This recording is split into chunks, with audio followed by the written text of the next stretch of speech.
It's been going on for decades, but the feud between Roger Waters and David Gilmour hasn't slowed down one bit.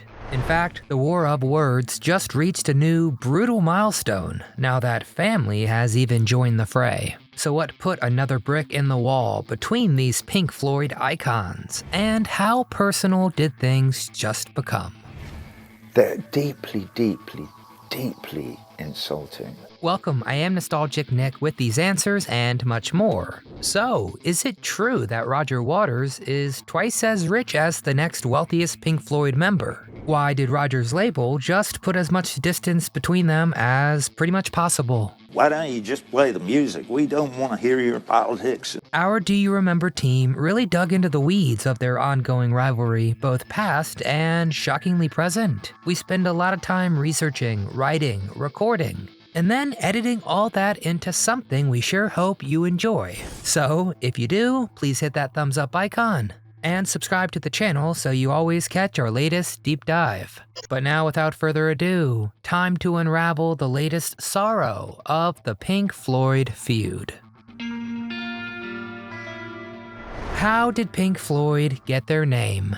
Bands forming and breaking up is about as common as daytime turning into night. But it's always especially heartbreaking to think about what could have been. All that lost potential and camaraderie. People are constantly saying, rock's dying.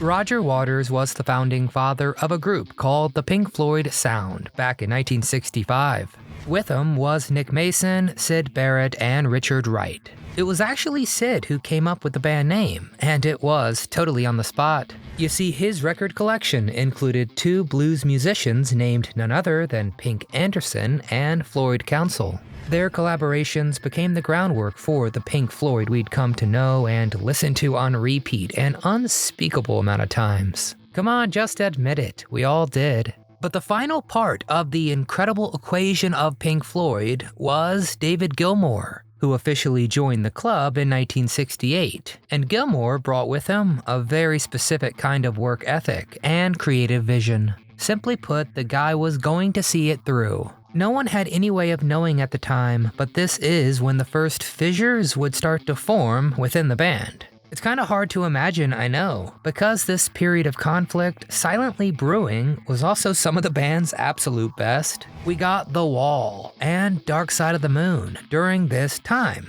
and the band had the glamorous face Roger Waters as the face of the group, and the face of that success. Waters had no problem seeing himself as the band, as Pink Floyd in its entirety, and that did not sell well with not just David Gilmour, but all of the bandmates. Well, it'll be boring. And the guy who saw himself as the head of Pink Floyd would be the force crumbling it from within. Why did Richard Wright leave Pink Floyd?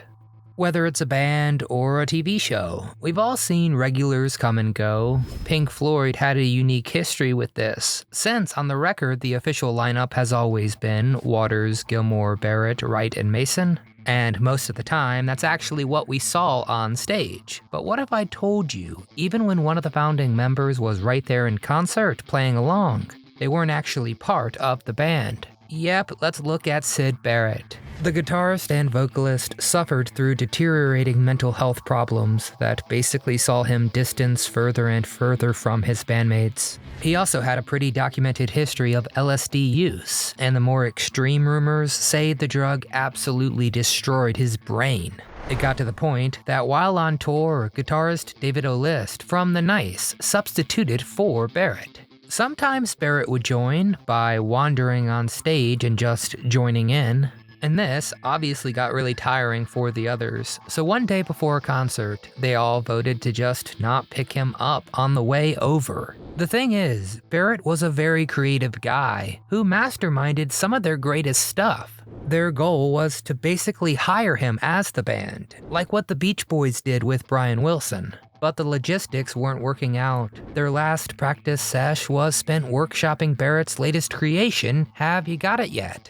Except he was joking around the entire time and changing things as he played. They felt too guilty to tell him he wasn't in the band anymore, until 1968 when Wright, who lived with him, had to leave to go to a jam session, and so he told Sid he was going to get cigarettes. Well, hours passed and he never called on. But then his buddy and roommate, Richard Wright, ended up facing the choice to leave too. He wanted to leave and start his own band, but again the logistics just weren't adding up. You know, it's a fantasy. I would love one day for Sid to walk into my room and say I'm ready to play in the band again. In any case, Wright began to participate less and less, and the 1977 album Animals was the first to not have songwriting credits dedicated to Wright. Part of Wright's distance was always getting shouldered out of the way, while Roger became the songwriting lead. And as we know, Waters of course loved that control, but he wasn't a fan of Wright getting the same pay while giving less input. Here, Gilmour was actually on Wright's side, saying he would support him staying in the band, but he had to agree he was doing less. Wright thought that was all fair enough, and he departed Pink Floyd a bit more on his own terms than Barrett. But his exit wasn't officially confirmed for an entire year. It was definitely a blink and you'll miss it moment, because Wright stuck around as a salaried musician. Because Pink Floyd tours were so expensive for the band, Wright being outside of the group but with a guaranteed paycheck made him pretty much the only one to financially gain from the tours. Yeah, talk about a surprise jackpot. Unfortunately, this was a symptom of a bigger problem that was only growing. Something like too many cooks in the kitchen, you know? Or a bunch of cooks wanting to be that head chef. Interpersonnel friction of bands accounts for the sort of breakup. But when things were at their worst, Wright wasn't even too sad to leave. He would even flat out say, quote, "The band had lost any feeling of communication and camaraderie by this time. It was a band that I felt was falling to pieces," which of course it did. Specifically, Wright resented how Waters treated him, and he was not alone by any stretch of the imagination. Who is the richest member of Pink Floyd? If there's one thing we're finding out fast about the inner workings of Pink Floyd, it's that division of work, credit, and pay was a pretty big deal. If you go poking around, there are some big pay discrepancies between the band members. And that stays even when you look at their net worth, with Waters topping the list with a net worth of around $310 million. Next after him is David Gilmour at around $180 mil. This comes down to a few things, like the advanced quantum physics equation that details how each member is paid, from their base pay per album to what they get by being a musician in the song, to song royalties. Well, yeah, guys are great at math. And remember, Waters liked being the main creative credit behind as many songs as possible. So yeah, that meant he got a bigger chunk of the creative cash. But another big factor is touring philosophy. Looking at his history, David favors touring mostly when he's got new material to throw into the mix. Waters would go on massive tours with just a few new solo work tracks to add into the set list. But there's even more to it. You see, Gilmour doesn't actually hold onto his money for very long, because he puts it towards a lot of charity. No, I really do mean a lot. He's donated to charities focused on homelessness, climate change, and fighting for human rights. In fact, he auctioned off 126 of his guitars, with all the funds going to charity. And that's not even the biggest move he's pulled. Gilmour sold his house to build houses for Londoners down on their luck. I mean, seriously, talk about dedication. I bought that pig at Pink Floyd's yard sale. So Gilmour definitely earns a good sum, but he's quick to give it to people who need it. But while trying to do well for themselves and others, some Pink Floyd members ended up being dragged into a brutal feud that is still going on today. Why did Gilmour leave Pink Floyd? Roger Waters was a pretty large, dominating force in the band, and that immediately clashed with Gilmour's strong creative vision. He did keep a foot in the door with Pink Floyd, but he also dabbled in stretching his wings with some solo stuff, to very great effect. In fact, even Waters had to admit he liked what he heard, and tracks from Gilmour's self-titled album ended up on the wall. But it looks like that acknowledgement of Gilmour's skill just made Roger Waters' overbearing attitude even harder to bear, as the two kept on clashing until things finally came to a head. Why did Roger Waters get kicked out of Pink Floyd? In 1985, Roger Waters joined the ranks of band members ditching Pink Floyd, but at first he wasn't worried. As far as Waters was concerned, he was the driving force behind Pink Floyd, and without him, it would collapse like a flan in the oven. Except, as we know, it didn't, with Mason and Gilmour still holding down the fort. So Rogers did the next best thing, and took legal action to try and force Pink Floyd to dissolve. Still no luck for month after month, and when the messy ending finally came, it was Waters who staggered away pretty defeated. But the end of the legal battles did not clean the very messy slate all that drama left behind, meaning there was no real end to the conflict, and boy did the conflict get brutal. Are David Gilmour and Roger Waters still friends? The air is anything but clear between Roger Waters and David Gilmour. Remember how Waters was sure Pink Floyd would vanish without him. He's claimed David thought the same thing about himself. Waters once said, quote, "David thinks he owns it. I think he thinks that because I left the band in 1985, that he owns Pink Floyd, that he is Pink Floyd, I'm irrelevant." The whole memory of the new guy helping your band flourish after you left must have really left a bitter taste in Roger's mouth, because he crossed into some off-limits territory with the stuff he said.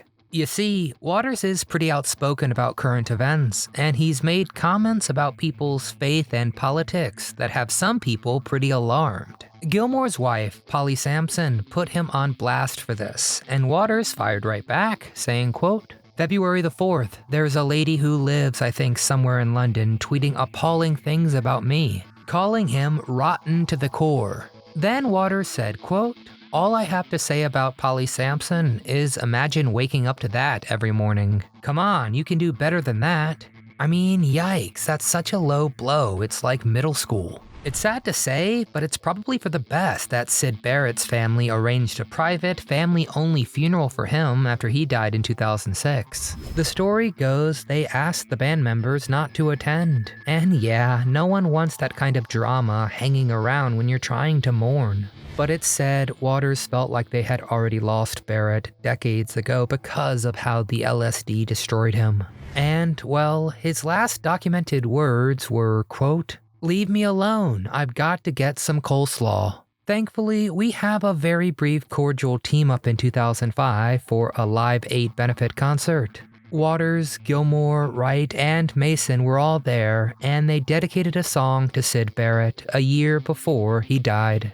What is David Gilmour doing now?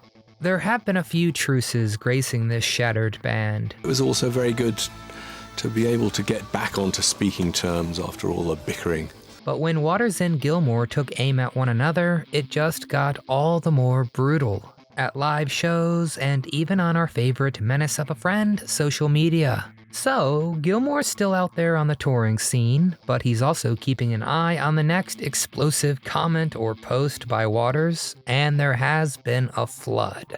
Nick Mason explained what he thinks is the core issue, saying, quote, "It's a really odd thing in my opinion, but I think the problem is Roger doesn't really respect David. He feels that writing is everything, and that guitar playing and the singing are something that I won't say anyone can do, but that everything should be judged on the writing rather than the playing.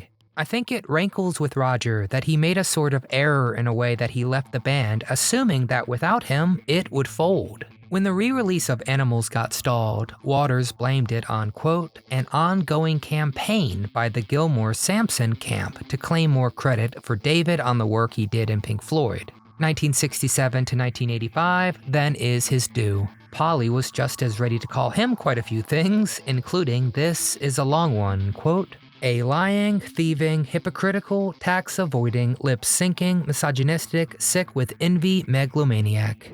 Oof, nailed it.